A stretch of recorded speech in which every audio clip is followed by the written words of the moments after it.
le contre en deuxième rideau. Alors, le contre en deuxième rideau, c'est quelque chose qui est un petit peu perdu dans l'actualité, mais qui se pratiquait et qui se pratique encore et qui a beaucoup d'avantages. Donc, le contre en deuxième rideau, c'est très simple, c'est que ce n'est pas le joueur qui est au contact du gars qui tire qui contre. Ça, c'est fondamental.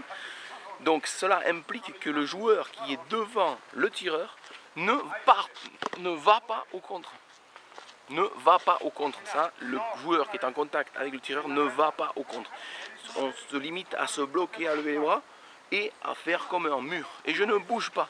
Et pourquoi je ne bouge pas? Parce que je sais très bien que derrière moi viendra un coéquipier pour aller au contre. Qu'est-ce que ça permet? Ça permet de ne pas faire faute. Il y a beaucoup moins de fautes et ça permet de contrer quand même. Hein.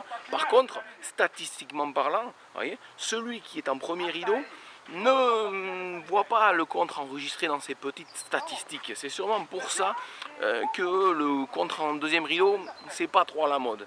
Voyez, mais ça se passe quand même que c'est un contre. Et on l'a vraiment, moi je l'ai vraiment beaucoup utilisé, on l'a vraiment beaucoup utilisé dans mon équipe. Et c'est un truc qui fait vraiment plaisir. Parce que c'est du travail d'équipe, quoi. C'est du style, non, moi je fais rien, je me bloque, je défends, et puis derrière, bam, il y a une espèce de gros contre qui arrive. Bon, c'est sûr, il faut avoir un petit peu de détente et il faut sauter un peu.